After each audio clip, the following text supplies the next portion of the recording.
अस्सलाम वालेकुम। तो आज आपका जो है ना लेक्चर नंबर 3 है, सेकंड ईयर केमिस्ट्री का लेक्चर नंबर 3, जिसके अंदर हम डिस्कस करेंगे न्यूलेंस लॉ ऑफ ऑक्टेव। ठीक है, इससे पहले हमारे 2 लेक्चर हैं इसके अंदर, जिनके अंदर पहले इंट्रोडक्टरी लेक्चर था, दूसरे के अंदर हमने डुब्राइनर की क्लासिफिकेशन की डिस्कस किया है। अभी जो हम डिस्कस करेंगे लॉ ऑफ ऑक्टेव। तो बेसिकली देखते हैं लॉ ऑफ ऑक्टेव होता क्या है। तो देखें, लॉ ऑफ ऑक्टेव जो है वो एक इंग्लिश के केमिस्ट ने दिया है, जिसका नाम क्या है, जॉन जो हमारे पास क्या नाम है इसका, न्यूलैंड नाम है, इंग्लिश केमिस्ट है। और ये तकरीबन 1864 में दिया है और 69 तक चला। ठीक है, अच्छा, बेस्ड क्या है इसका, मतलब बेस क्या है, किसके बेस पे इन्होंने ला दिया है। जो ला दिया है वो दिया है increasing order of atomic wait. उस टाइम जितने भी एलिमेंट डिस्कवर थे, कहा जाता है उसके अंदर जो उसके टाइम पे जो एलिमेंट डिस्कवर थे वो 56 एलिमेंट डिस्कवर थे। ठीक है, बहरहाल जितने भी एलिमेंट डिस्कवर थे उनको इन्होंने increasing order of atomic wait के अंदर रखा। इंक्रीजिंग ऑर्डर का मतलब क्या है कि पहले 5 जिस एलिमेंट का एटॉमिक नंबर 5 है उसको रखा, फिर 6 वाले को रखा, फिर 8 वाले को रखा, फिर 9 वाले को रखा। इस तरीके से जो एलिमेंट इनका एटॉमिक वेट था, उस ऑर्डर में इन्होंने क्या किया है, अरेंज किया है इंक्रीजिंग ऑर्डर के अंदर। ठीक है, अच्छा, तो जब इन्होंने एलिमेंट्स को इंक्रीजिंग ऑर्डर के अंदर रखा तो क्या फिनोमेना इनको मिला, क्या चीज़ इन्होंने ऑब्जर्व की, वो हम डिस्कस करते हैं। तो इन्होंने वो चीज़ अपने लॉ की स्टेटमेंट में बताई है कि अगर आप एलिमेंट्स को उसके इंक्रीजिंग ऑर्डर के अंदर रखते हो तो क्या होता है, in the increasing order of atomic weight the properties, क्या होता है, the properties of every 8 element. ये बात नोट करनी है, इस लॉ का मेन पार्ट है। एवरी 8 एलिमेंट, हर 8वें एलिमेंट की जो प्रॉपर्टी है वो क्या होती है, इज़ वर वर सिमिलर होती है टू दी फर्स्ट वन। कि अगर आप इंक्रीजिंग ऑर्डर के अंदर एलिमेंट को क्या करोगे, अरेंज करोगे, तो हर 8वें एलिमेंट की प्रॉपर्टी जो है वो पहले एलिमेंट से क्या होगी, सिमिलर होगी, या पहले एलिमेंट की तरह होगी, उससे मैच होगी। और इन्होंने इस रिपीटेशन को नाम दे दिया लॉ ऑफ ऑक्टेव का, क्योंकि हर 8वें एलिमेंट की प्रॉपर्टी रिपीट हो रही है, तो इन्होंने क्या नाम दे दिया, लॉ ऑफ ऑक्टेव का नाम दे दिया। तो यहाँ पे हम देखते हैं कि किस तरीके से जो है एलिमेंट की प्रॉपर्टी क्या होती है, वो रिपीट होती हैं। अच्छा, स्टेटमेंट समझ में आ गई कि increasing order of atomic weight the property of every 8 element, हर 8वें एलिमेंट की प्रॉपर्टी क्या होती है, सिमिलर होती है, किससे, फर्स्ट एलिमेंट से, फर्स्ट एलिमेंट की तरह होती है। और इन्होंने इस रिपीटेशन को नाम क्या दिया है, लॉ ऑफ ऑक्टेव का।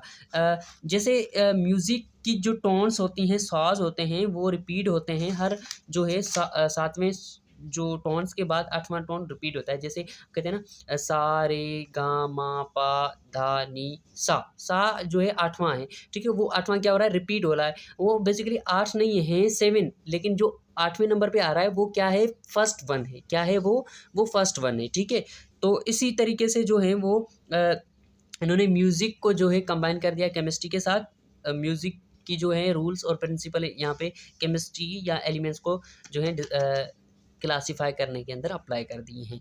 अच्छा, अब देखें, फॉर सपोज तो इन्होंने क्या रखा, अरेंज किया, लिथियम को रखा, बेरिलियम को रखा। अब क्या बात आप नोट कर रहे हो कि इंक्रीजिंग ऑर्डर क्या है, इसका एटॉमिक नंबर क्या है, आपको पता है 3 है। इसका क्या है, इसका एटॉमिक नंबर क्या है, सॉरी एटॉमिक नंबर तो अभी डिस्कस नहीं हुआ है, एटॉमिक मासेस की बात करेंगे। तो इसका 7 है, इसका क्या है, 9 है, इसका क्या है, बोरॉन हो गया। फिर क्या हो गया, बोरॉन के बाद कार्बन आता है, एटॉमिक मास के हिसाब से, नंबर के हिसाब से भी है, लेकिन नंबर अभी डिस्कवर नहीं हुआ तो मास के हिसाब से बात कर रहे हैं। ऑक्सीजन हो गया, फ्लोरीन हो गया।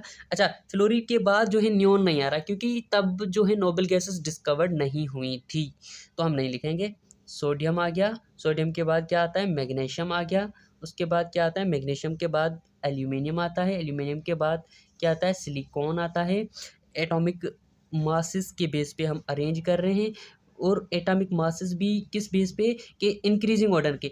पहले इसका मास, जब छोटे एलिमेंट वाला जो मास है वो छोटा एलिमेंट पहले आ जाए, और बड़े एलिमेंट वाला जो है बड़े मास वाला जो एलिमेंट है वो बाद में आ जाए। इस तरीके को हम कहते हैं इंक्रीजिंग ऑर्डर। ठीक है, फास्फोरस, उसके बाद क्या आता है, सल्फर आता है। उसके बाद क्या आता है, मास के हिसाब से हमारे पास क्लोरीन आता है। उसके बाद हमारे पास पोटाशियम आता है। उसके बाद हमारे पास क्या आता है, कैल्शियम आता है। ठीक है, तो यहाँ तक हम देख लेते हैं। तो हम गिनेंगे कि अगर मैं फर्स्ट एलिमेंट इसको कंसिडर कर रहा हूँ, लिथियम को, तो 1 2 3 4 5 6 7 8, ये 8 एलिमेंट के अंदर प्रॉपर्टी क्या हो रही है, रिपीट हो रही है। तो जैसी प्रॉपर्टी लिथियम की होंगी, इसी तरीके की प्रॉपर्टी क्या होगी सोडियम की होगी। अगर मैं फर्स्ट एलिमेंट कहाँ से भी स्टार्ट करो, ये बात ज़रूरी नहीं है कि यहाँ से स्टार्ट करो, कहीं से भी स्टार्ट करो तो उस एलिमेंट को फर्स्ट कंसीडर करोगे और उसी फर्स्ट एलिमेंट की प्रॉपर्टी आठवें एलिमेंट के अंदर क्या होंगी, रिपीट होंगी। अगर मैं इसको फर्स्ट कंसीडर करता हूँ सोडियम को, तो 1 2 3 4 5 6 7 8, तो एट्थ नंबर पे कौन सा आ रहा है। अगर मैं सोडियम से स्टार्ट करता हूँ तो पोटाशियम आता है। तो इसका मतलब क्या है, इन तीनों की प्रॉपर्टीज़, इन दोनों की प्रॉपर्टी सेम है और इन दोनों की यानी इन तीनों की प्रॉपर्टी क्या हो जाएंगी, सेम हो जाएंगी, सिमिलर हो जाएंगी। ठीक है, यानी पहले वाले की प्रॉपर्टी आठवें के अंदर रिपीट होती है। यहाँ पहले वाला एलिमेंट, फर्स्ट नंबर वाला एलिमेंट आठवें एलिमेंट के प्रॉपर्टीज़ के अंदर सिमिलर होता है। Is it clear? ओके, अगर मैं यहाँ से स्टार्ट करूँ तो 1 ये होगा, 2 3 4 5 6 7 8, तो आठवें नंबर पे कौन सा आ रहा है, मैग्नीशियम आ रहा है। तो इसका मतलब इन दोनों की प्रॉपर्टीज़ क्या है, सेम है। इन दोनों की प्रॉपर्टीज़ क्या रहेंगी, सेम।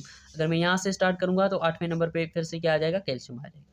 अगर मैं यहाँ से स्टार्ट करता हूँ, फॉर सपोज मैं बोरान से स्टार्ट करता हूँ कि 1 2 3 4 5 6 7 8, तो आठवें नंबर पे क्या आ रहा है, एल्यूमिनियम आ रहा है। क्या आ रहा है, आठवें नंबर पे एल्यूमिनियम आ रहा है। अगर मैं कार्बन से फॉर सपोज मैं ऑक्सीजन से स्टार्ट कर लेता हूँ, तो ये ऑक्सीजन है। ठीक है, तो ऑक्सीजन क्या है, 1 कंसिडर करूँगा, 1 2 3 4 5 6 7 8, तो सल्फर कितने नंबर पे, आठवें नंबर पे। इसका मतलब कि ऑक्सीजन और सल्फर की प्रॉपर्टीज़ क्या हैं, एक जैसी हैं, सिमिलर हैं। हम इनको एक ग्रुप के अंदर क्या कर सकते हैं, क्लासीफाई कर सकते हैं। तो इसका बेसिक जो था वो इस तरीके की क्लासिफिकेशन थी। तो ये क्लासिफिकेशन हमने देख ली, इसका जो क्राइटेरिया था मेन वो हमने देख लिया है। अब हम क्या देखने जा रहे हैं, अब हम देखते हैं कि इस क्लासिफिकेशन की बेसिक एडवांटेजेस क्या हैं और जो हैं इनकी जो डीमेरिट पॉइंट हैं वो डीमेरिट्स पॉइंट कौन से हैं। ठीक है, तो पहले हम देखते हैं मेरिट्स के ऊपर। मेरिट्स भी बोल सकते हो, एडवांटेजेस भी बोल सकते हो। तो मैं यहाँ पे मेरिट्स लिख देता हूँ। इनकी जो है ना मेरिट्स, इस भाई साहब की मेरिट्स देखते हैं। तो मेरिट्स तो डेफिनेटली बहुत ही हैं, क्योंकि ये जो क्लासिफिकेशन है एक लॉजिक बेस पे है।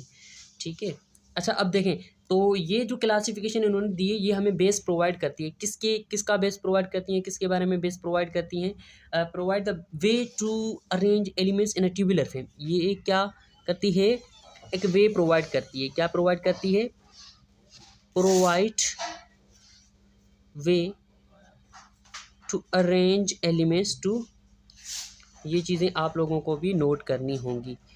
Arrange elements in tabular form. In tabular का मतलब है ग्रुप्स के अंदर, हम टेबल के अंदर क्या कर सकते हैं, अरेंज कर सकते हैं इसकी क्लासिफिकेशन के मुताबिक कि भाई जो फर्स्ट एलिमेंट और आठवां एलिमेंट होगा उनकी प्रॉपर्टी सेम होंगी, तो दोनों को सेम ग्रुप के अंदर हम क्लासीफाई करेंगे।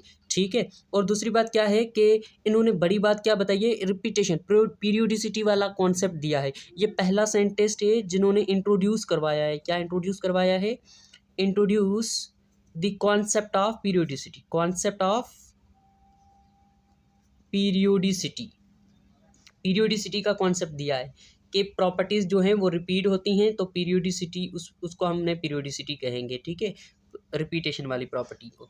अच्छा, अब एक तो ये बात इन्होंने बताई, नया कॉन्सेप्ट जो बताया है। तीसरी बात क्या है कि इसकी क्लासिफिकेशन क्या प्रोवाइड करती है, हमें बेस प्रोवाइड करती है। Provide base for the classification of elements, classification of elements in groups, elements into groups। कैसे, देखें इन्होंने बताया कि पहला एलिमेंट और जो आठवां एलिमेंट है वो सेम है, तो इसका मतलब इनकी प्रॉपर्टी सेम होंगी। हम सेम ग्रुप के अंदर क्या कर सकते हैं, सिमिलरिटीज़ के बेस पे ग्रुप बना सकते हैं। ठीक है, तो having groups having similar properties, having similar properties, तो इस लॉ से हमें पता चलता है कि सिमिलर प्रॉपर्टीज़ होंगी तो हम ग्रुप बना सकते हैं, और किस हिसाब से जो है ना सिमिलर प्रॉपर्टीज़ होंगी। अच्छा, ये चीज़ें जो हैं हमें हेल्प करती हैं आगे वाली जो हैं क्लासिफिकेशन जो आएंगी, फर्दर क्लासिफिकेशन उनको सॉल्व करने के अंदर। अच्छा, अब हम आगे चलते हैं इनकी डीमेरिट्स के ऊपर। डीमेरिट्स का मतलब क्या है कि ये जो है क्यों फेल हुआ, इसकी क्या वजूहतें हैं जो आगे इसका जो है वो नहीं चल पाई, क्लासिफिकेशन को जो है रद्द किया गया। तो हम डीमेरिट्स को डिस्कस करते हैं। ठीक है, डीमेरिट्स क्या हैं, कुछ पॉइंट्स हैं जिनके बेस पे इनकी क्लासिफिकेशन को जो है वो रिजेक्ट किया गया है। वो पॉइंट कौन सी हैं? वो पॉइंट ये हैं, पहली बात तो ये है कि ये जो उस वक्त सारे जो एलिमेंट डिस्कवर थे, तकरीबन जो हैं 56 एलिमेंट डिस्कवर थे, उन सारे एलिमेंट को इसकी क्लासिफिकेशन के मुताबिक हम अरेंज नहीं कर सकते। अगर आप अरेंज करने का ट्राई भी करोगे तो फेल हो जाओगे, ठीक है। तो इनकी जो क्लासिफिकेशन सक्सेसफुल है, क्या है, ये क्या है, failed to arrange all elements, to arrange all non elements. उस टाइम जो नॉन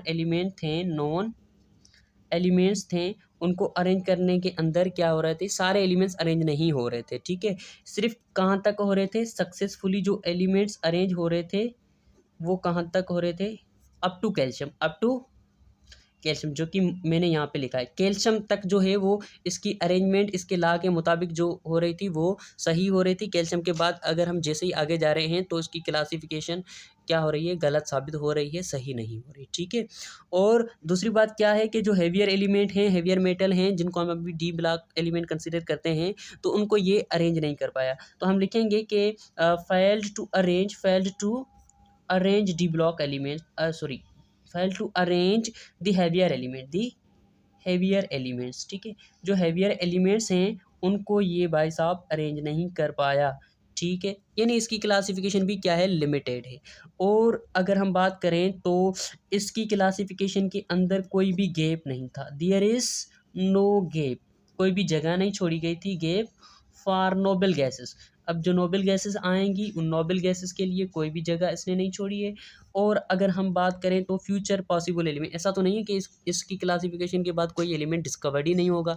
तो फ्यूचर के अंदर जो एलिमेंट डिस्कवर्ड होंगे उनके लिए इन्होंने कोई भी जगह नहीं छोड़ी थी, ठीक है। No gap for, no place और gap for future possible elements. Future हो सकता है फ्यूचर के अंदर जो पॉसिबल एलिमेंट्स हों उस पॉसिबल एलिमेंट्स के लिए इन्होंने कोई भी जगह नहीं छोड़ी थी, ठीक है।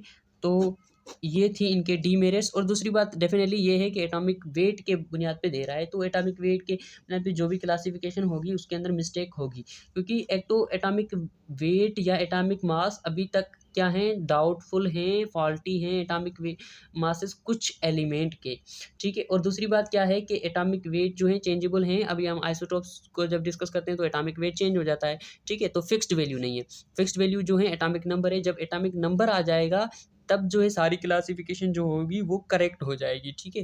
तो ये सारे सेंटेंस जो कर रहे हैं ट्राई, वो किसके बेस पे कर रहे हैं, एटॉमिक वेट के बेस पे कर रहे हैं। तो इनकी क्लासिफिकेशन में लाजमी कोई ना कोई मिस्टेक आएगी और ज़रूर आएगी, ठीक है।